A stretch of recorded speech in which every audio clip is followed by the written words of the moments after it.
that, and then okay. So welcome to this evening's presentation.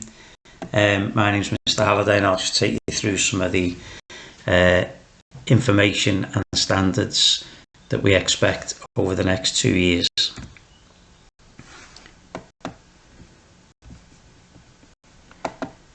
Okay, so we still have a pastoral team. There is still form tutors and head of year, as has always been the case. So our director of sixth form and our SLT link is Mrs. Higgins.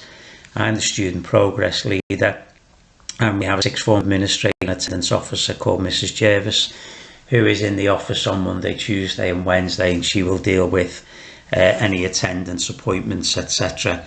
and bursaries, which is something that I will come on to a bit later. So we also have a form tutor team. So there are 3 forms this year: Mrs. Greco, Mr. Goulding and Mrs. Wood. We do still expect students to attend registration. We are a school sixth form, so we operate under slightly different rules to college sixth forms, and so we do have a registration every morning. We do ask, obviously, that appointments are kept to outside of lessons. We will authorise appointments that are out of your control, such as orthodontists and driving tests, consultants appointments, but things like dental appointments, general appointments that you have control of, and holidays we're not allowed to authorise, so they would go down as absences. And we do expect full attendance to all lessons.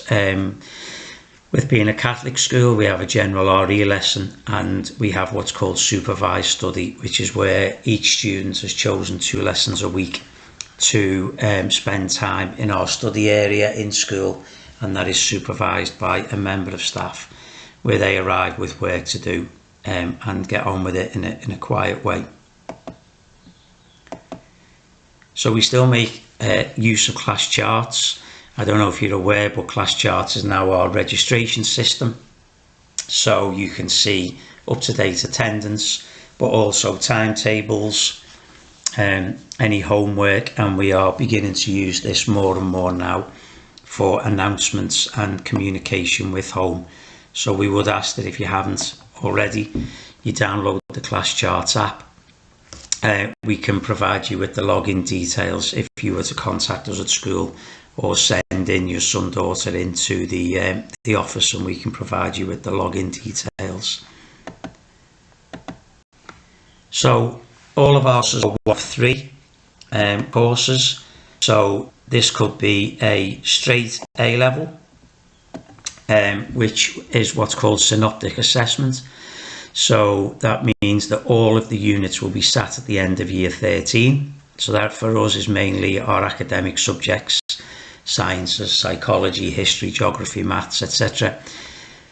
We have applied courses, so we have applied business and applied criminology, which takes a slightly more vocational route, and that is a combination of exam and coursework. So for example, in criminology and business, students will sit an exam this year and a piece of coursework, and then the same next year, and you add up all the units to get the final grade. And so this does allow for a bit of continued assessment. So for example, the applied business students, the course is designed so that by the time you get to year 13, if they've done well in each of their exams, after Christmas in year 13 they will only have coursework left to do. We still have 1 or 2 BTEC courses or CTEC courses, which is mainly coursework and IT, sport, health and social care. And they will sit exams and a combination of coursework as well.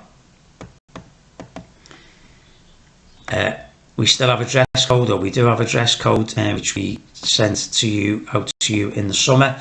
Very pleased to report that the majority of year 12 are sticking to this. Just a few things to point out as the weather turns a little bit. Black v-neck jumpers or cardigans, or these sort of smart quarter zip tops, not sports ones, but the kind of smart going out ones. Shoes, I mean, we've seen a great improvement in that, so thank you for that. We are in the process this week of giving out picture badges and passes, and that's an important part of our safeguarding policy. So all students will be given a pass, which is a door pass, as well as a pass to the laptop cabinets, and obviously has to be worn around the building, just to sort of differentiate the students from main school and from any visitors that we might have in school or trainee teachers. The reason we do this is obviously to distinguish the students from lower down the school and from other visitors, but we do feel like it sort of sets the tone, and it kind of concentrates the mind in terms of this is now work rather than sort of being our home. It is getting them ready for, you know, sort of the outside world, and it does promote the sixth form, and we do find a lot of our younger students report that they really do look up to the sixth form, and it just sets a good standard for the working day. So in terms of what makes a good sixth form student, we've been through this with the students in school. Obviously motivated and a good attitude. Organisation, I'll talk about in a few minutes. Hard-working and active learner, so you will find that students will get given some non-contact time, so free time if you like, where there is a blank on the timetable, and we do find that how they use that time really does make the difference between grades when it comes to being successful in exams. Where do students go wrong?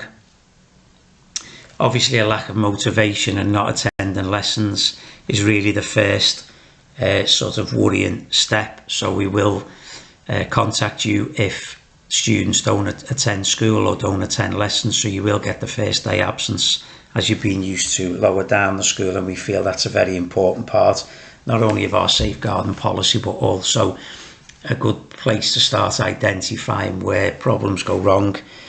I've tried to explain to the students, you know, these are 2 highly pressured years and not many people get through them unscathed without having a bit of a wobble at times, and really when that does start to happen, then good communication is important.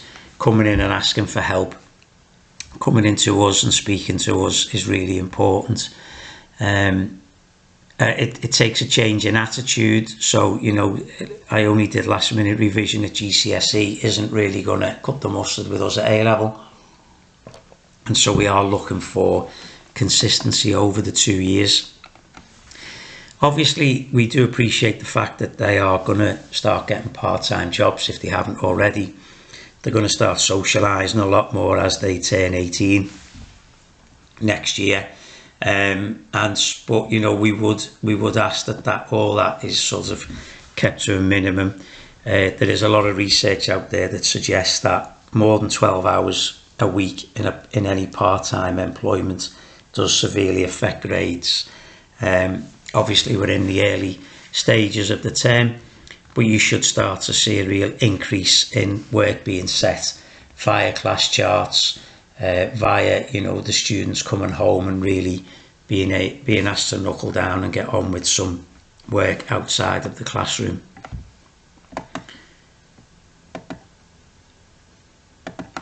Obviously,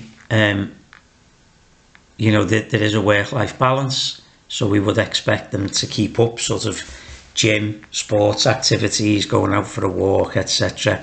And we don't expect students to just be studying all of the time.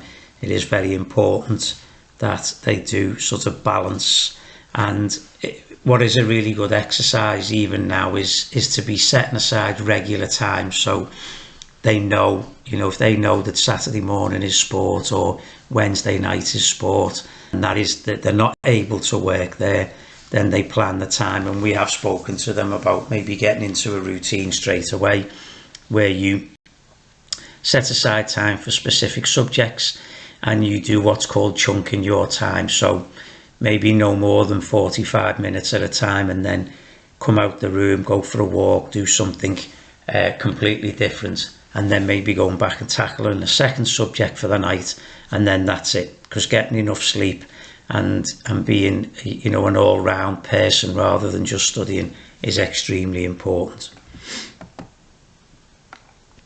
So organisation is key. Filing is, you know, really important. They are going to 3 subjects. Most subjects will have 2 teachers, and they will be teaching completely different units and completely different aspects of the course. So if they haven't already got files, and we can provide them with some, but the filing is very important, whether it's electronic or whether it's paper based. We do provide them, well, they can buy into a locker, so that is on parent pay, £5 deposit for the locker key to help them with that. And so you can see that there is lots of time being spent in lessons. So we would suspect around about 160 lessons in year 12. So obviously that's going to come fast paced. There's going to be a lot of information given, and being able to be organised with that is really important. Not only when it's first delivered, but going back and rereading it and keeping up to date with what's going on, filling in the blanks if they're off, whether it's an illness or, you know, a pre-arranged appointment. It is really important that they then go back to the teacher, and don't expect the teacher to be going over stuff for a second time, which we do have the time for in Key Stage 4, but in Key Stage 5 it's very fast paced, and missing 1 or 2 lessons can really mean that you're missing quite a good chunk of input. So I would encourage students who are off to make sure they go back and find out what's gone on. So a typical timetable is 9 lessons per subject per fortnight, along with general RE and supervised study. So you will see there, for as that timetable as an example, there are some chunks in there where there is non-contact time, and this really does make the difference if students can learn how to use their non-contact time wisely. So the last lesson of the people can go home, so that they can study at home. So we've been running that situation for a few years now. It just kind of creates that independent learning for them. And then you would see there maybe on that Friday morning where it looks like maybe the students might be thinking, well, I can have a late start, but we would still expect them in registration. And maybe that's where you would put your supervised study in there. So that gives you the sort of the motivation to be in school using the facilities.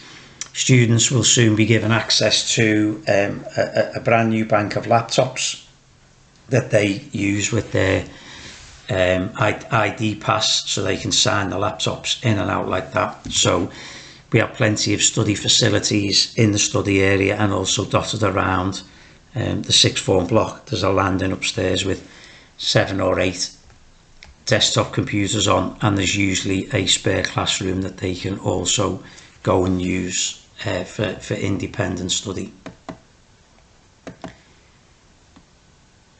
So the message really at the beginning of term was that this is their full-time job.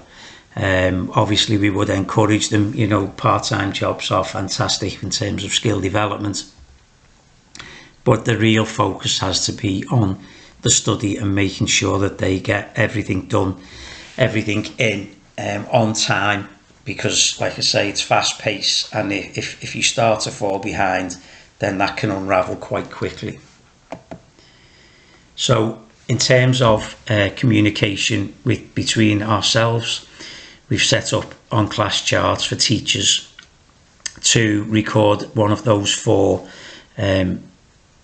issues. So underperformance in assessment, late work submission, lack of engagement, and missing lessons. So this is where we have our graduated response in terms of getting involved in interventions. So the first time that any of that happens, the form tutor will get a message. The second time it happens in a half term, I would get the message, and then I would get involved. And if it happened for a third time in a half term, then we would be inviting you in, and we would look to put some sort of formal academic mentoring in place. There is a parents' evening after Christmas, so that's a Year 12 and Year 13 parents' evening. The students will sit mock exams at the end of the year. So you should be getting some flavour of like regular assessments going on, be that half-termly quick subject tests or timed essays. So you should really, in the next few weeks, beginning to see a real change and an increase in the amount of work that is being given, being set on class charts and being sent home. Sort of through the students. You should see a real increase in them beginning to get some independent work to be doing outside of the lessons.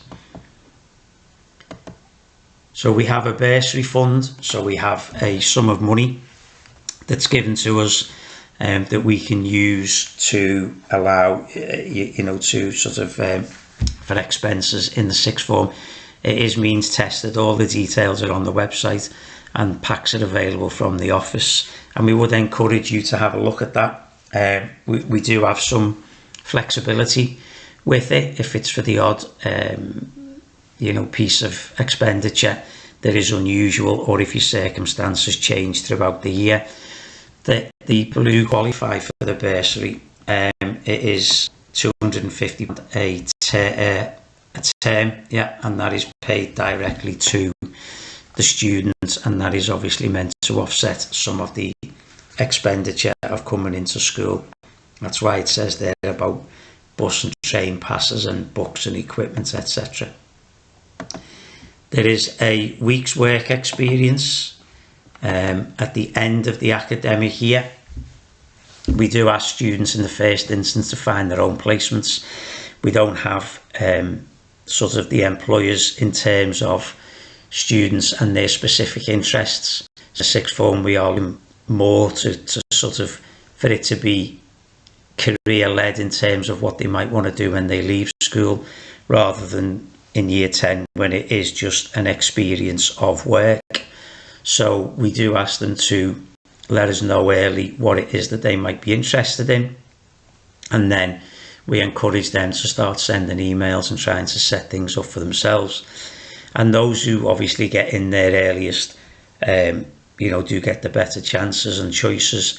And if you were able to facilitate that, then that would be good as well, because obviously we only have a limited number of employers that we can talk to, and the year 10s go out in the same week as well, and kind of sometimes they take some of the placements that our students might be interested in.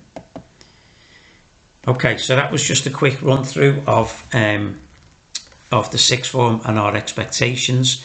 What I will do in a second is I will stop recording and then open the floor up if anybody wants to ask any questions. So